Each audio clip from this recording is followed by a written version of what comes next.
우리 함께 고백하겠습니다. 하나님이 주셨으니 하나님께 드립니다. 한 번 더 고백합니다. 하나님이 주셨으니 하나님께 드립니다. 아멘. 우리가 함께 고백한 이 제목을 가지고 오늘 말씀 나누도록 하겠습니다. 2013년 4월 28일에 있었던 아주 재밌는 일입니다. 영국의 한 마라톤 대회에서 5천 명이 단체로 실격을 당하는 엄청난 일이 벌어졌습니다. 선두로 달리던 단 한 명의 선수를 제외하고요, 2등부터 나머지 모든 선수 5천 명이 넘는 선수가 실격을 당했습니다. 실격의 이유는요, 경로를 이탈했습니다. 바로 경로 이탈이었습니다. 이유를 알고 보니까요, 선두로 달리던 선수와 바로 뒤에 있던 2등 선수와의 격차가 상당히 벌어지게 된 거예요. 선두 선수가 안 보이는 거죠. 그 상태에서 2, 3위 선수가요, 정상 코스가 아니라 다른 코스로 가게 되었습니다. 근데 거기까지는 괜찮아요. 둘만 따로 가면 되는데, 문제는 이들을 쫓아오던 다른 선수들도, 모든 선수들도 의심치 않고 그 둘을 따라가게 된 거예요. 결국 그 선수들 모두가요, 완주를 하지 못하고 실격을 당하게 되었습니다. 경기가 끝나고 주최 측에서는요, 경로 표시가 미흡했습니다 인정하고 사과를 합니다. 그러나 5천 명의 실격 처리는 바뀌지 않았습니다. 결과가 바뀌지 않았다는 거예요.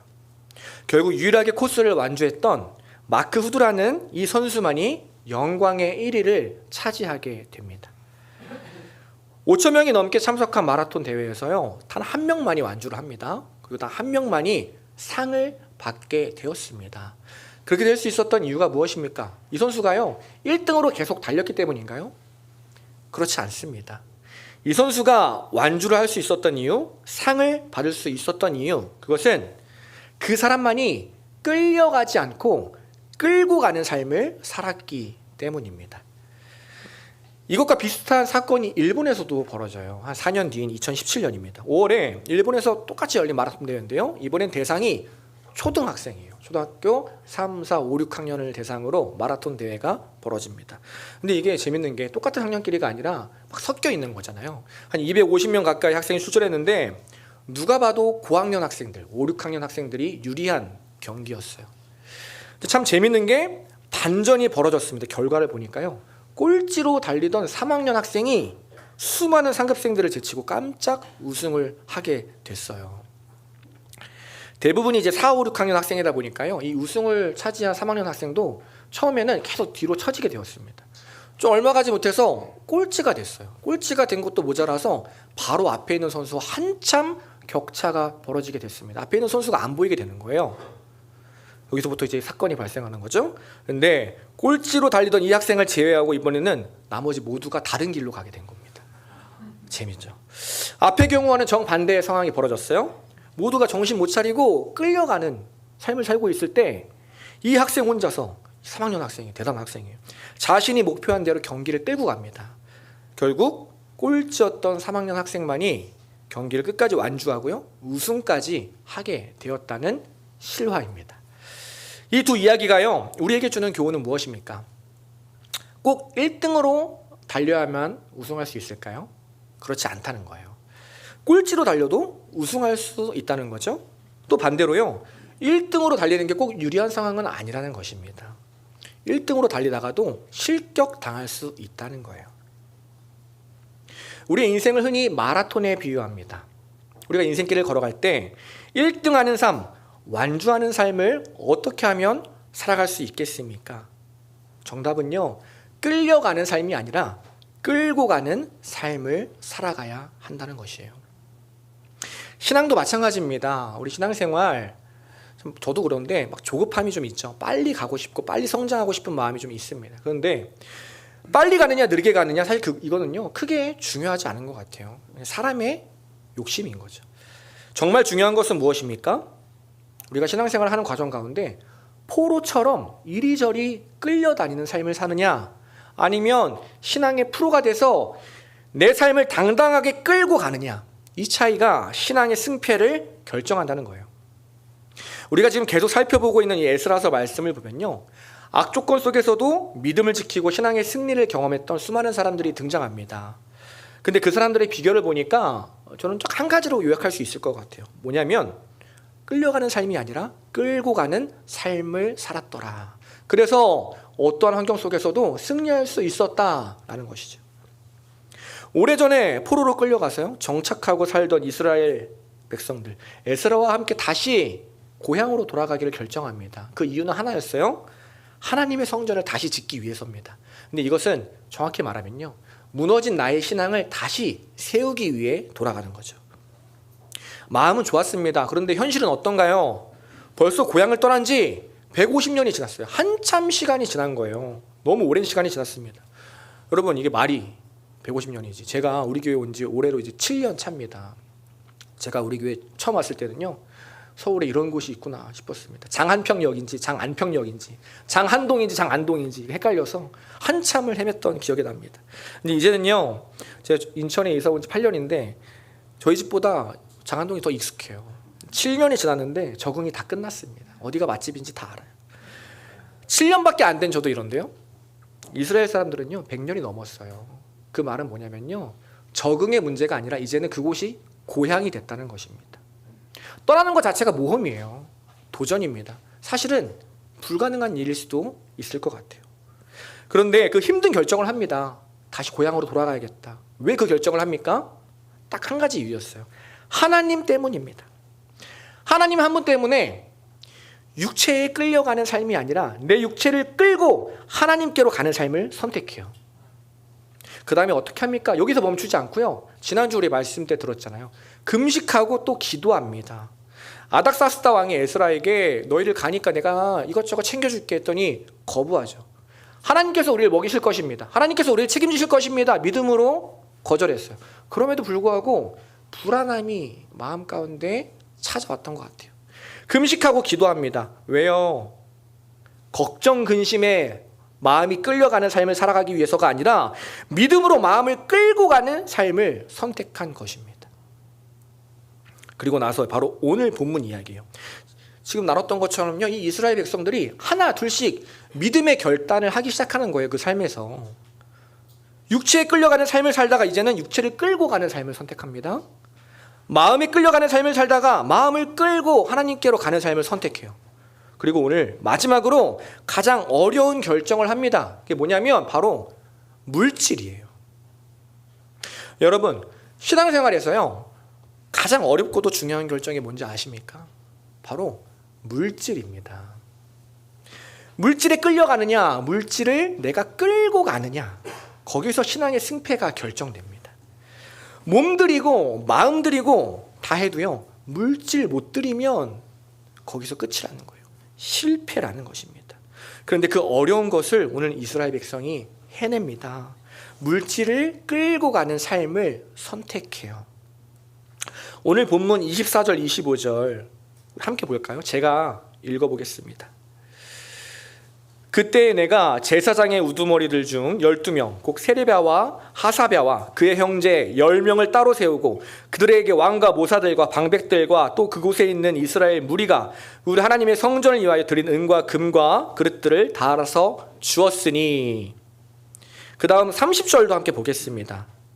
이에 제사장들과 레위 사람들이 은과 금과 그릇을 예루살렘 우리 하나님의 성전으로 가져가려 하여 그 무게대로 받으니라.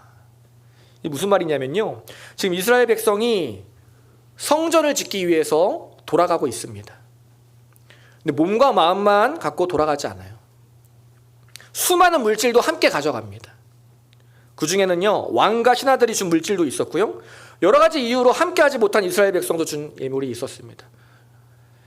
그리고 다시 이스라엘로 돌아가는 무리들이 헌금했던 물질도 있었어요. 그 물질의 양이 엄청났습니다. 성경을 보니까요, 막 여러 화폐 단위로 나와 있잖아요. 이것을 오늘날의 단위로 기록하니까 금이 3,400kg, 그리고 은이 22,000kg이에요. 이것도 잘 안 와닿잖아요. 그러니까 제가 계산을 해봤습니다. 금요일 기준으로 금 시세를 계산해봤어요. 금 3,400kg이 현재 우리나라 돈으로 얼마냐 봤더니 여러분 2,953억입니다. 이런 숫자 처음 읽어봐서 2,953억이에요. 거의 3,000억에 가까운 돈이죠. 오늘날만 해도 엄청난 돈인데요. 이때는 더 엄청났겠죠. 은까지 더하면 더 엄청난 물질입니다. 이 물질을 하나님께 드리기로 작정했어요. 그리고 이스라엘로 출발합니다. 진짜 물질을 끌고 가는 사람들이 된 거예요. 그런데 단순히 운반하고 끌고 가는 삶으로 멈추지 않았습니다. 여러분, 수많은 사람들이 엄청난 물질을, 엄청난 액수의 돈을 끌고서 긴 여정을 떠납니다. 그 마음이 어떨까요? 뭐 쫓아가는 사람이야 그렇다 쳐도 앞에서 그 무리들을 인도하는 책임자의 마음은 어떨까요? 저는요, 한숨도 못 잘 것 같아요. 불안해서 못 잘 것 같아요. 가끔 저희 지인들이 결혼을 하면 제가 시간이 안 맞으면 축의금을 보냅니다. 야, 10만 원 줄 테니까 너가 잘 해라. 믿을 만한 사람한테 맡겨도요, 불안해요. 이 친구가 가다가 떡볶이 사 먹진 않나. 이 친구가 깜빡하고 못 내진 않을까. 안 된다고 생각하진 않아요. 못 내진 않을까. 걱정이 돼요. 10만 원의 돈도요, 여러분, 불안해요. 근데 3,000억의 돈이라고요. 불안하지 않을까요? 언제 어떤 일이 벌어질지 누가 압니까? 중간에 누가 조금만 빼돌려도 티가 안 날 만큼 큰 액수예요. 근데 진짜 대단한 게 이 수많은 물질이 한치의 오차도 없이 정확하게 도착합니다. 33절, 34절 함께 보겠습니다. 33절, 34절 제가 읽어보겠습니다. 제4일에 우리 하나님의 성전에서 은과 금과 그릇을 달아서 제사장 우리아의 아들 무레못의 손에 넘기니 비니아스의 아들 엘르아살과 레위 사람 예수아의 아들 요사밧과 빈누이의 아들 노야다가 함께 있어 그 모든 것을 다 세고 달아보고 그 무게의 총량을 그때에 기록하였느니라 라고 있는 거예요. 예루살렘에 무사히 도착해서 참관인 여러 명과 함께 가져온 모든 물질을 점검해 봤는데 그 물질이 빈틈이 없고 정확하더라 말하고 있는 거죠. 이게 단순히요, 그냥 안전하게 물질을 끌고 왔다 이 얘기를 하는 것이 아닙니다. 안전하게 물질을 끌고 오기 위해서 그들은요, 자신의 마음을 철저하게 지킨 거예요. 눈앞에 300만 원만 있어도요, 유혹이 되잖아요. 300만 원이 뭡니까? 3만 원만 있어도 혹하는 게 사람 마음인데요. 3천억이면 어떻겠어요? 이 중에 조금만 가져가도 티 안 날 텐데, 하나님은 마음을 중하게 여기시니까 좀 덜 들어도 괜찮아. 나중에 헌금 더 하면 되지. 이런 마음 들지 않았을까요? 근데 그 모든 사람이 예루살렘에 도착하기까지 자기의 마음을 꼭꼭 지킨 거예요. 왜 그랬을까요? 물질을 향한 마음이 하나님을 향한 마음이라는 것을 알았기 때문입니다. 그러면 마음만 지켰나요? 아니에요. 마음을 지키기 위해서 그들을 자신의 삶도 지킵니다. 하나님께 드릴 물질을 지키기 위해서 얼마나 많은 시간과 노력을 들여서 철통 보완을 했을까요? 물질에 끌려가는 즐거움보다 물질을 끌고 가서 하나님께 드리는 즐거움이 크다는 것을 그들은 알았기 때문에 그러한 결정을 한 것입니다. 이 이스라엘 백성은요, 하나님의 것을 마땅히 하나님께 드리는 기쁨을 아는 사람들이었습니다. 창세기를 보면요, 창세기 4장을 보면 가인과 아벨 이야기가 나오죠. 두 사람 다 하나님께 제사를 드립니다. 예배를 드린 거예요. 그런데 성경에서 어떻게 이야기를 하냐면요, 이렇게 기록합니다. 두 사람이 다 예배를 드렸는데 하나님께서 아벨과 그의 제물은 받으셨으나 가인과 그의 제물은 받지 않으셨다 이렇게 얘기합니다. 사람만 말하는 것이 아니라 제물도 함께 말씀하세요. 그 사람과 물질을 같이 보는 거예요. 사람을 받으실 때 그 사람이 가지고 온 물질도 함께 받으시고, 받지 않으실 때 함께 받지 않는 거예요. 몸과 마음은 와 있는데 물질은 놓고 왔다? 그거 반쪽짜리일 수 있다. 몸을 드리고 마음도 드렸다면 물질도 하나님께 드릴 수 있어야 한다는 것입니다. 왜요? 물질이 있는 곳에 우리 마음이 있기 때문이에요. 성도와 물질은요, 한 몸이나 마찬가지이기 때문입니다. 결국 오늘 설교의 핵심 단어는요, 물질입니다. 더 정확하게 말하면 돈이에요. 돈에 끌려가느냐, 돈을 끌고 가느냐, 하나님이냐 돈이냐, 하나님의 것을 하나님께 드릴 수 있느냐, 거기에서 우리 신앙의 승패가 결정된다는 것입니다. 그만큼 우리 신앙에 있어서 돈에 관한 가치관이 정말 중요하다는 거예요. 그래서 저는요, 이 강단 위에서 돈에 대한 설교를 정확하게 하는 설교자야말로 정말 훌륭한 설교자라고 생각합니다. 왜냐하면 그래야 앞서 이야기한 예화처럼 영혼들이 중간에 실격하지 않고 다른 길로 새지 않고 넘어지지 않고 하나님의 나라까지 안전하게 완주할 수 있기 때문입니다. 그런데 그 부담되고 피하고 싶은 설교를 제가 하게 될 줄은 몰랐습니다. 꿈에도 몰랐어요. 여러분, 제가 이걸 특별한 목적을 가지고 하는 설교가 아님을 믿으시기 바랍니다. 우리가 이제 에스라서를요 순서대로 진행하고 있어요. 그렇죠? 제 설교 날짜는요 2달 전부터 오늘로 정해져 있었습니다. 지난주에 목사님이 저에게 이전도사 다음 주 설교인 거 알지? 근데 주제가 돈이더라 이러고 가셨어요. 그 말씀을 듣고 제가 정신이 확 들어서 말씀을 묵상하면서 어떻게든 돈 이야기를 안 하고 싶어가지고 옆으로 보고 아래로 보고 위로 보고 째려보고 했는데도 그게 안 됐어요. 요나의 마음이 이해가 됐어요. 하나님이 오늘 이 말씀을 통해서요 저부터 우리 모든 성도님들에게 하시고 싶은 말씀이 있는 거죠. 오늘 본문을 통해서 우리 교회에게 하나님이 하고 싶은 말씀이 있는 거예요. 사랑하는 아들아, 사랑하는 내 딸아, 나를 위해 몸으로 헌신하고 있니? 너무 귀하구나. 잘하고 있다. 또 나를 위해 마음으로 섬기고 있니? 칭찬하다. 칭찬한다. 그 삶이 참 향기롭다. 내가 보기에 기쁘다. 그런데 물질은 어떠니? 혹시 아직도 돈에 끌려다니고 있지는 않니? 그 인생 너무 힘들지 않니? 내가 도와줄게. 돈을 믿지 말고 이제는 나를 믿어라. 돈이 너의 인생을 책임지지 않는다. 내가 너의 인생을 책임진다.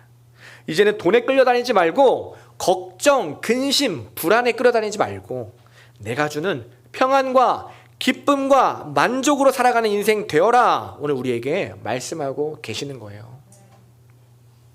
오늘 이 말씀을 선포하는 저를 시작해서 여기 계신 모든 성도님들 삶의 도전이 되고요, 결단으로 이어지는 말씀이 되기를 간절히 소망합니다. 저와 여러분이 오늘 말씀을 통해서 물질에 끌려가는 삶을 이제 끊어내고요, 물질을 끌고 가는, 물질을 가지고 하나님께 영광 올려드리는 삶이 되기를 간절히 소망합니다. 그러기 위해서 딱 한 가지 기억하시면 돼요. 물질도 하나님이 주셨음을 기억하시기 바랍니다. 어떻게 하면 물질에 끌려다니지 않나요? 어떻게 하나님께 물질 드릴 수 있나요? 간단해요. 물질도 하나님이 주시기 때문에 하나님께 드릴 수 있는 것입니다. 몸과 마음만 하나님이 주신 것이 아니에요. 우리 영혼만 하나님이 구원해 주신 것이 아닙니다. 물질도 하나님이 우리에게 허락하여 주셨어요. 지금 내가 가지고 있는 물질도, 앞으로 내가 가지게 될 물질도 결국 다 하나님이 주신다는 거예요. 그 말은 무엇입니까? 하나님이 주신다는 건요, 하나님이 책임지시겠다는 얘기예요.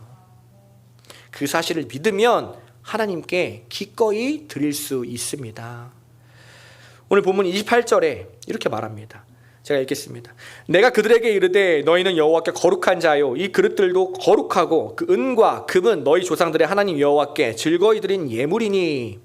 뭐라고 얘기하냐면요, 너희는 하나님께 속한 거룩한 자다. 그리고 이 그릇도, 이 제물도 하나님께 속한 제물이다. 거룩하다 이야기하고 있는 거예요. 우리가 하나님께 몸을 드려도 아깝지 않은 이유가 무엇입니까? 하나님이 우리의 몸을 구원해 주셨기 때문이잖아요. 하나님이 우리에게 생명 주신 분이기 때문입니다.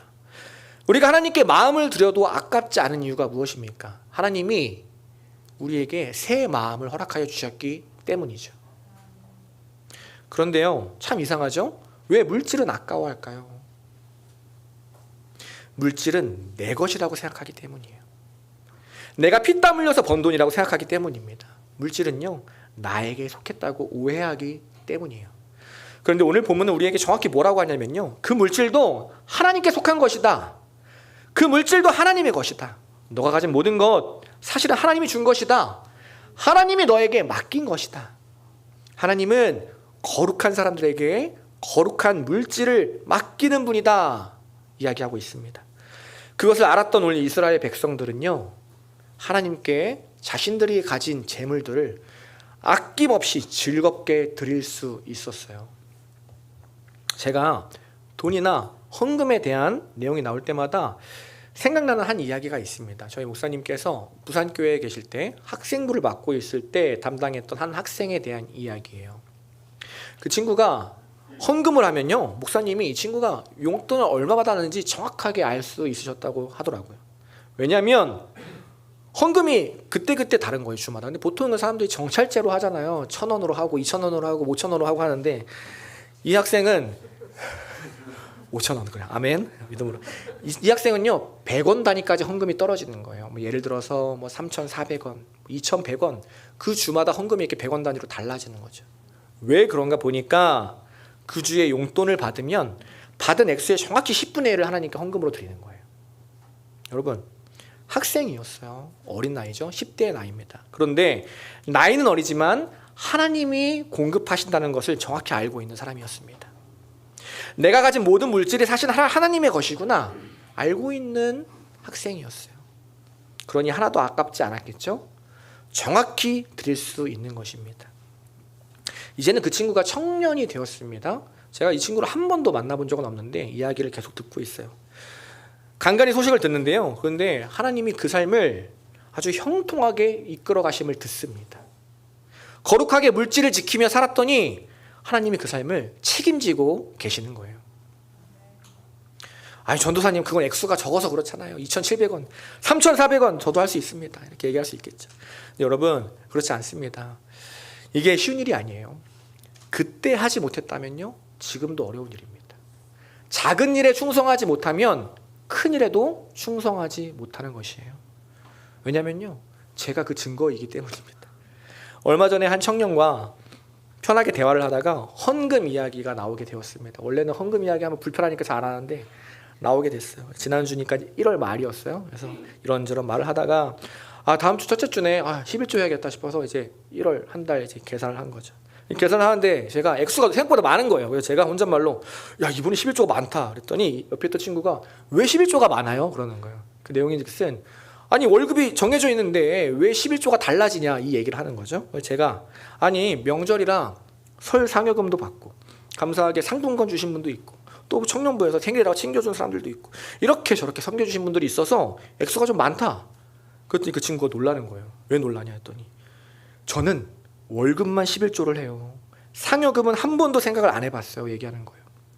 그런데요 그 말을 끝으로 10초간 정적이 흘렀습니다. 누가 먼저 입을 열지 못했어요. 왜냐하면 서로의 말을 듣고 둘 다 갈등하고 있었던 거예요. 저 친구는 저 친구대로 상여금도 해야 되나? 저는 저대로 상여금 빼야 되나? 이번 기회에 빼버려? 이런 고민을 10초간 한 거예요. 이게 무슨 말이에요? 제가 아직도 훈련이 안 되어 있다는 거예요. 그 말은요 아직도 하나님께서 내 삶에 공급하고 계시구나, 아직도 하나님이 내 삶을 책임지시는구나, 이걸 제가 잊어버리고 산다는 거예요. 참 부끄럽죠. 근데 다행인 것은 해피엔딩으로 끝났습니다. 그러니 말할 수 있겠죠? 그 친구랑 저랑 둘 다 기쁜 마음으로 상여금까지 11조를 하게 됐어요. 할렐루야. 사랑하는 여러분, 여러분이 얼마나 하나님을 사랑하고 계신지 제가 7년 동안 봐왔잖아요. 너무나 잘 압니다. 주님의 몸된 교회를 위해서 몸으로 헌신하고 마음으로 헌신하고 물질로 헌신하고 계시다는 사실을 제가 너무나 잘 압니다. 근데 우리의 문제가 뭔가요? 아주 가끔 고민이 된다는 거예요. 이렇게까지 드리면 내 인생 살아갈 수 있을까? 내 미래를 위해서, 내 자녀를 위해서 좀 더 줄여야 하지 않을까? 돈이 아니라 믿음으로 살다가 큰일 나는 거 아니야? 망하는 거 아니야? 그런 고민이 우리 안에 있습니다. 그러나 여러분, 제가 오늘 정확하게 말씀드립니다. 오늘 이 하나님의 말씀을 근거로 제가 정확하게 말씀드릴게요. 거룩한 자가 거룩한 예물을 지키며 살면요 결코 망하지 않습니다. 그 삶을 하나님이 책임지시기 때문이에요. 오늘 본문 마지막인 35, 36절입니다. 제가 읽겠습니다. 사로잡혔던 자의 자손 곧 이방에서 돌아온 자들이 이스라엘의 하나님께 번제를 드렸는데 쭉 넘어가서 모든 여호와께 드린 번제물이라 무리가 또 왕의 조서를 왕의 총독들과 유브라데 강 건너편 총독들에게 넘겨주매 그들이 백성과 하나님의 성전을 도왔느니라 말하고 있습니다. 저는요 이 마지막 내용이 너무나 감동이에요. 사로잡혔던 자들이 무사히 돌아와서 하나님께 예배를 드리고 있습니다. 그런데 그 예배가 주일 됐으니까 예배하자, 형식적으로 하는 그런 예배가 아닌 거예요. 정말 감사해서 예배 드리는 거예요. 하나님, 너무나 오랜 시간 만에 수백 년의 시간 만에 굳어진 내 몸을 이끌고 하나님께 왔습니다. 하나님, 육체에 끌려다니는 삶이 아니라 이 육체에 이끌고 하나님 앞에 안전하게 돌아오게 하시니 감사합니다. 걱정과 불안에 끌려가지 않게 하시고 믿음으로 내 마음 이끌어 주시니 하나님 감사합니다. 하나님 무엇보다 물질에 끌려가지 않고 물질을 끌고 가는 삶을 살게 하시니 감사합니다. 하나님 사실 많이 불안했습니다. 여기까지 오는데 정말 걱정이 많았습니다. 이러다 망하지는 않을까? 이러다 굶어 죽진 않을까? 걱정도 됐습니다. 그러나 하나님 끝까지 내 삶을 지켜주시고 부족함 없이 공급해 주시고 은혜로 인도해 주시니 감사합니다. 그 마음으로 예배를 드리고 있는 거예요. 얼마나 감동입니까? 지금 이게 단순한 예배가 아니라 지금 잔치를 벌이고 있는 거예요. 천국 잔치를 벌이고 있는 겁니다. 여러분 잔치 벌이면 어떻게 해요? 손님들을 불러 모아야 되잖아요. 마지막 절에 보면은 조서를 페르시아 대적자들에게 넘겨준다 이렇게 기록을 해요. 그동안 자신들이 어떻게 여기까지 오게 됐는지 다 기록된 조서를 그들에게 보내는 겁니다. 이런 거예요. 이거 봐라. 이거 봐봐. 써 있는 거 봐봐. 어떠냐? 우리가 여기까지 너네 왕의 도움을 하나도 안 받고 왔어. 너네 왕의 도움이 아니라 하나님만 붙들고 왔어. 하나님이 우리를 지켜주셨다. 하나님만 믿고 왔는데 자 봐라. 어느 누구 하나 몸 하나 상하지 않고 누구 하나 망하지 않고 무사히 도착했다. 오히려 은혜가 차고 넘친다. 너희도 와서 봐라. 진짜 그 사람들이 조서를 보니까 이게 사실인 거예요. 하나님을 믿지 않는 사람들이 말하는 거예요. 와 진짜네. 너희들 대단하구나. 너희가 믿는 하나님이 진짜구나. 그리고 어떻게 해요? 대적자들도 하나님의 성전 짓는 일을 돕습니다. 다시 이게 쉽게 말해서 뭐냐면요. 전도 당한 거예요. 믿음으로 삶을 살아냈더니 그 삶으로 영혼을 구원해낸 것입니다. 결국 오늘 본문은요. 성도의 여정을 보여주는 이야기입니다. 하나님 나라 가기까지 우리의 삶이 어떤 삶이 되어야 하는가 지금 우리에게 알려주고 있는 거예요. 하나님 나라의 원리는 무엇입니까? 우리가 거룩한 자로서 거룩한 예물을 지키고 산다면 결코 망하지 않는다는 거예요. 그 끝에는 천국 잔치가 우리를 기다리고 있습니다. 해피엔딩이 기다리고 있다는 거예요. 지난주 목사님 설교 기억하시죠? 50년 전세 이야기 기억하십니까? 어떤 목사님의 장모님께서 50년 동안 한 집에서 전세로 살았던 이야기. 저도 그 얘기를 듣고 참 도전을 많이 받았습니다. 근데 그 이야기에 2편이 있어요. 시즌 2입니다. 지난주엔 장모님 편이었다면 오늘은 장인어른 편입니다. 이 두 분이 같이 사시니까요. 장인어른도 50년 동안 그 집에서 사신 거예요. 근데 장인어른은 이제 생업을 이어가셔야 하니까요. 오랫동안 이발소를 하셨대요. 두 분이 한국에서 50년 동안 사셨으니까 이발소도 50년 동안 그곳에 있었던 거예요. 근데 예전에는요. 한 달 수입이 200만 원도 채 안 되셨다고 합니다. 힘든 삶을 사신 거예요. 이발소를 운영하시면서. 근데 여러분 갈등이 되지 않았을까요? 그렇게 수입이 적은데 그냥 집을 확 사버릴까? 안정하게 집을 살까? 이사를 갈까? 여러 가지 물질의 유혹이 찾아왔을 것 같아요. 그러나 그 모든 순간에 믿음으로 그 마음을 내려놓고요. 계속 전세로 살면서 그 이상의 물질은 하나님께 드리며 살아오셨던 거죠. 올해 그 장인어른의 연세가 76세가 되셨다고 합니다. 그런데 여러분 사실 이 연세에 경제활동을 한다는 게 정말 쉽지 않은 일이에요. 그런데 이 장인어른이요. 요즘 어떠시냐면 주일에 예배를 드리시고 헌금을 내는데 지난달에 11조가 55만 원을 내셨다 그러는 거예요. 한 곳에서 50년 동안 이발소를 하니까요. 전국에 소문이 다 난 거예요. 신문사가 찾아오고 방송사에서 찾아오고 이 사람 저 사람 찾아오고 그러니 사람이 몰려서 명소가 되었습니다. 무슨 말입니까? 물질에 끌려다니지 않고요. 거룩하게 예물을 지키면서 평생을 믿음 지키며 살았더니 그 삶을 하나님이 책임지셨더라. 책임지신 것에 그치지 않고 넘치게 하셨다. 이야기하는 것입니다. 얼마나 멋있습니까? 이 삶이. 세상에 수많은 사람들이 다들 내 인생 내가 책임지려고요. 집 하나 장만하려고요. 요즘 젊은이들이 영끌하고 집 하나 장만하는 게 소원입니다. 그거에서 오는 박탈감 때문에 삶을 못 살아가는 게 요즘 세상 사람들이에요. 그런데 그렇게 애쓰지 않고요. 하나님께 맡기며 살았더니 하나님이 평생 그 인생을 책임지셨어요. 얼마나 속편한 삶입니까? 얼마나 멋있는 삶입니까? 성도의 삶이 이래야 하지 않습니까? 한 청년이요. 지난주 말씀을 듣고 은혜를 나누는데 이런 말을 하더라고요. 주님이 저에게 믿음의 길을 걸어가라고 말씀하시는 것 같았어요. 물론 불안하겠지만 이 길을 꼭 걸어가 보고 싶습니다. 근데 제가 요즘 그 친구의 삶을 보니까 그런 믿음의 도전들이 이어지고 있어요. 그리고 계속 이어서 말하는 게, 그리고 이 믿음의 길을 걸어가다 보면 나중에 내 삶이 어떻게 변해 있을지 너무나 궁금합니다. 기대가 됩니다 라고 얘기를 하는 거예요. 그 말을 듣는데 저도 그 친구의 삶이 너무 기대가 됐습니다. 장석주 시인의 단순한 것이 아름답다라는 책에 이런 말이 나와요. 새는 뼛속까지 비어서 나는 것이다. 높이 나는 새는요, 자기 몸을 가볍게 하기 위해 많은 것을 비웁니다. 어쩌면 우리가 높이 날지 못하고 계속 가라앉는 이유, 계속 넘어지는 이유는요, 비우지 않고 계속 채우고 있기 때문인지도 모릅니다. 사랑하는 여러분, 우리에게 필요한 거는요, 더 많은 것을 채우는 것이 아니에요. 더 많은 것을 비워내는 것입니다. 몸도 비우고 마음도 비우셨습니까? 그렇다면 이제는요, 물질도 비우시기 바랍니다. 물질도 하나님이 주십니다. 그러니 물질도 하나님께 맡기는 인생이 되길 소망합니다.